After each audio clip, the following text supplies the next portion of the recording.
Good morning, class 11th accountancy students. Today our topic is terms of accounting. तो first chapter में theoretical part ही चल रहा है अभी तक। तो एक्सपेंडिचर स्टूडेंट्स तीन तरह के होते हैं, खर्चे जो होते हैं।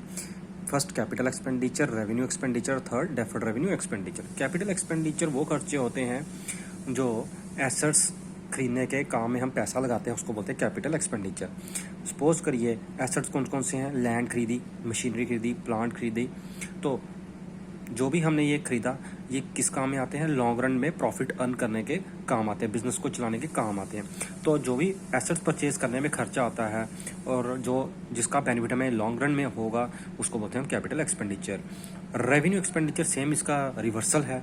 रिवर्सल का मतलब है कि ये वो खर्चे होते हैं जो डे टू डे रूटीन में खर्चे होते हैं और जिसका बेनिफिट हमें विद इन ईयर ही होता है। जैसे कि हमने रॉ मटेरियल खरीदा, कोई गुड्स खरीदे, उसका एक्सपेंस किया, बट उसका जो हमें बेनिफिट है वो उसी साल हम कंज्यूम करते हैं। जैसे सैलरीज दी हमने, सर्विसेज सैलरीज मतलब एम्प्लॉयज़ की सैलरी दी एक साल के अंदर, जैसे हर मंथली वेजेस दी, रेंट रिसीव किया। तो ये जो भी खर्चे हैं हमारे, जिस तरह के रेंट दिया तो उसकी सर्विसेज तो हमने उसी वक्त ली और उसी वक्त पैसा दे दिया। तो ये हो गया रेवेन्यू एक्सपेंडिचर। नेक्स्ट है deferred revenue expenditure. Deferred revenue expenditure वो होते हैं जो हैवी नेचर के खर्चे होते हैं, हैवी नेचर के रेवेन्यू एक्सपेंडिचर होते हैं जिनका हम जिसको आने वाले कुछ सालों में करते हैं। कहने का मतलब ये है कि जैसे बिजनेस चलाने के लिए सपोज करिए कोई प्रोडक्ट हमने नया लॉन्च किया, कोई कंपनी ने अगर नया प्रोडक्ट लॉन्च किया तो उस पर जो भी एडवर्टाइजमेंट का खर्चा होगा वो करोड़ों में होता है। तो ऐसा नहीं है कि जो 4-5 दिनों में करोड़ों रुपए का खर्चा किया है वो उसी वक्त उसकी भरपाई हो जाएगी, वो आने वाले कुछ ईयर्स में होती है। तो वो जो आने वाले सालों में उसकी भरपाई होती है उसको हम धीरे धीरे राइट ऑफ करते हैं। जैसे जैसे हमारी इनकम होती है उस प्रोडक्ट को बेच के, तो वैसे वैसे हम उसको मानते हैं कि हमारा खर्चा ये पूरा हो गया। तो स्टूडेंट्स अभी आपने सीखा कैपिटल एक्सपेंडिचर जो कभी कभार होते हैं, जो बिजनेस शुरू करते हो, जो भी एसेट खरीदे जाते हैं लॉन्ग रन में बिजनेस को चलाने के लिए, हैवी नेचर के खर्चे होते हैं। नेक्स्ट है रेवेन्यू एक्सपेंडिचर जो डे टू डे खर्चे होते हैं, सैलरीज, वेजेस, रेंट वगैरह जिसकी कंजप्शन हम विद इन ईयर करते हैं। और डेफर्ड रेवेन्यू एक्सपेंडिचर ये हैवी नेचर के रेवेन्यू एक्सपेंडिचर होते हैं। जैसे कि कोई प्रोडक्ट लॉन्च किया किसी कंपनी ने तो उस पर एडवर्टाइजमेंट में जो खर्चा हुआ करोड़ों रुपए का, वो आने वाले सालों में उसकी भरपाई होती है। तो इस तरह के खर्चे। नेक्स्ट है इसी का उल्टा, मैं पहले इधर आता हूँ, रिसीट्स। जो रिसीट्स होती हैं, पैसा आता है वो दो तरह से, capital receipts and revenue receipts. Capital receipts वही कि हैवी नेचर की रिसीट्स होती हैं, कभी कभार होती हैं, जैसे एसेट्स हम रोज नहीं बेचते, कभी कभार बेचते हैं, जो भी एसेट बेचने से इनकम हुई। या फिर मनी बारो फ्रॉम बैंक, अगर बैंक से कोई पैसा लिया तो ये भी रोज नहीं लेते, कभी कभार लेते हैं और हैवी अमाउंट में लेते हैं। तो ये हो गए कैपिटल रिसीट्स। अब रेवेन्यू रिसीट्स क्या होती हैं, वही जो डे टू डे हमें रिसीट्स इनकम्स हो रही हैं उसे बोलते हैं रेवेन्यू रिसीट्स। जैसे कि गुड्स बेचे रोज़ की रूटीन में, या कोई सर्विसेज का हमने पैसा लिया, किसी को सर्विस दी, तो ये होगी डे टू डे रिसीट्स। अब इसमें स्टूडेंट्स हम आते हैं डिस्काउंट। डिस्काउंट बिजनेस में दो तरह के होते हैं, एक ट्रेड डिस्काउंट होता है और एक कैश डिस्काउंट होता है। अब ट्रेड डिस्काउंट और कैश डिस्काउंट क्या होता है, देखिए। ट्रेड डिस्काउंट होता है कि जैसे आपने सपोज करिए बल्क में सामान लिया इकट्ठा किसी होलसेलर ने, तो वो क्या करेगा, फैक्ट्री या मैन्युफैक्चरर को बोलेगा कि मुझे इसमें कुछ आप डिडक्शन दे दो, कुछ हमें डिस्काउंट दे दो। तो वो क्या करता है, वो डिस्काउंट को शो नहीं करता, बट वो कहता है कि आपको मैं इकट्ठा ले रहे हो तो प्राइस थोड़ा सा कम लगा देता हूँ। तो इसको बोलते हैं हम ट्रेड डिस्काउंट। बट इसकी जो भी एंट्री होती है बुक्स में वो नहीं होती, याद रखना। इसकी जर्नल एंट्रीज में हम इसको शो नहीं करते बुक्स में। जब मैं आगे जर्नल एंट्रीज करवाऊंगा तब आपको बताऊंगा कि ये किस तरह से इसको एंटर करना है, क्योंकि अभी हम थ्योरेटिकल पार्ट कर रहे हैं। तो अभी आप ये समझिए बस। अब है कैश डिस्काउंट। कैश डिस्काउंट होता है कि अर्ली पेमेंट के लिए जो भी बेनिफिट दिया जाता है किसी को, वो होता है डिस्काउंट, कैश डिस्काउंट। सपोज करिए आप सामान लेने गए तो आपने बोला कि 2 महीने के बाद पेमेंट करूंगा, बट दुकानदार वो बोलता है कि अगर आप आज यहाँ 2 हफ्ते के अंदर पेमेंट कर देते हैं और वो भी कैश में करते हैं तो हम आपको डिस्काउंट दे देंगे। तो दूसरा भी आदमी खुश हो जाता है कि हाँ, मैं अगर इकट्ठी पेमेंट कर दूंगा तो मुझे कुछ डिस्काउंट मिल जाएगा। ये हो गया क्विक पेमेंट के लिए जो भी डिस्काउंट दिया जाता है उसको बोलते हैं कैश डिस्काउंट। तो लेकिन इसकी रिकॉर्डिंग बुक्स में होती है, ठीक है, याद रखना। इसकी बुक्स में एंट्री मतलब डिस्काउंट को हम शो करते हैं जब हम जर्नल एंट्रीज बनाएंगे उस वक्त। अब स्टूडेंट्स इसमें नेक्स्ट आता है डेटर एंड क्रेडिटर। ये आपने बहुत बार सुना होगा। डेटर होता है किसी का पैसा देना। सपोज करिए मैं बिजनेसमैन हूँ, अगर मैंने किसी से सामान खरीदा, सपोज करिए उल्टा लेते हैं, चलो सपोज करिए मैं बिजनेसमैन हूँ, मैंने किसी को सामान बेचा, तो अगर मैंने उधार में सामान बेचा है तो मैंने सामने वाले से पेमेंट लेनी है, जिससे पेमेंट लेनी है वो डेटर हो गया, मैं उसको बोलूँगा ये मेरा डेटर है। अब क्रेडिटर कौन हुए? सपोज करिए इसका उल्टा, मैंने अगर किसी से उधार में सामान खरीदा तो अब मैंने किसी की पेमेंट करनी है, तो मैं क्या हुआ? क्रेडिटर हुआ।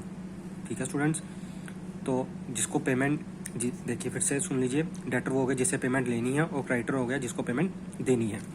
अब स्टूडेंट्स इसमें एक आता है अकाउंटिंग अजम्पशंस। अकाउंटिंग अजम्पशंस क्या होते हैं ये समझ लीजिए। अकाउंटिंग अजम्पशन ये कुछ ऐसे रूल्स होते हैं, लॉज होते हैं जो फॉलो करने पड़ते हैं हर बिजनेस कंसर्न को अपने अकाउंट्स बनाते वक्त। तो उसमें ये मेंशन करना पड़ता है कि हम कौन सी अजम्पशन उसमें ले रहे हैं। हर एक एंट्री की कोई ना कोई अजम्पशन होती है, कोई ना कोई इसकी वजह होती है। देखिए क्या है, फर्स्ट गोइंग कंसर्न। अब इसमें फर्स्ट है students going concern. Going concern क्या होता है कि ये मान के चलते कि जो भी अकाउंट्स बिजनेसमैन बनाता है वो लॉन्ग रन के लिए बनाता है। ऐसा नहीं है कि बिजनेस आज शुरू किया तो वो अगले साल बंद कर देना है। बिजनेस सालों साल चलाने के लिए होता है, 50 साल, 60 साल, 20 साल, 10 साल।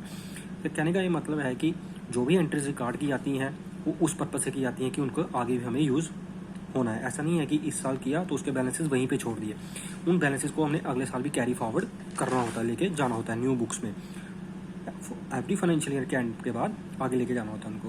बिजनेसमैन ये मान के चलता है कि जो मैंने बिजनेस शुरू किया है ये मैंने लॉन्ग रन के लिए किया है, इसका मुझे चलाना ही चलाना है।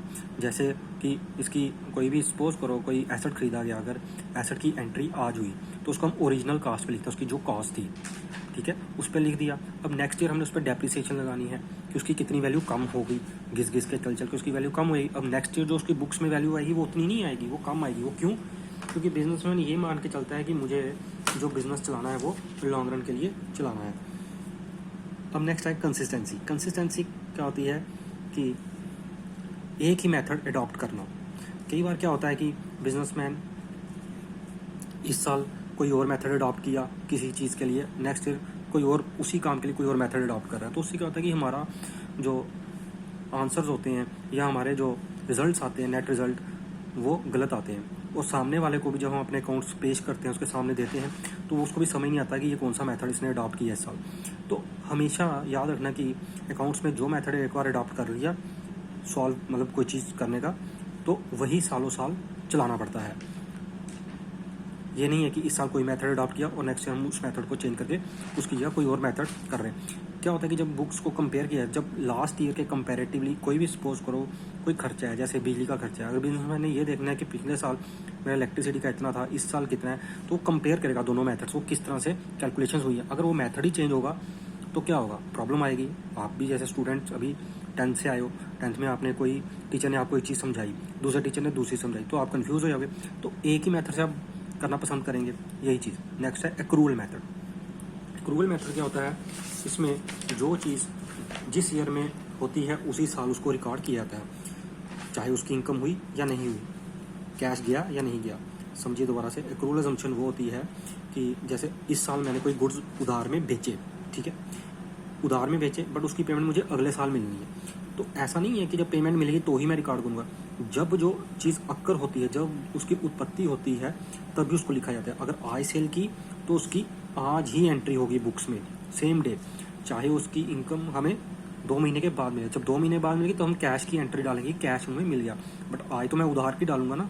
सेम ऐसे ही खर्चे, कोई खर्चा है जैसे मार्च का रेंट है, नहीं दिया बट देना था, वो मैं अप्रैल में दूंगा, नेक्स्ट ईयर सपोज करो दिया, बट ड्यू तो मार्च का ही था, तो हम उसको मार्च में ही नोट करेंगे, बेशक उसकी पेमेंट नेक्स्ट ईयर हो।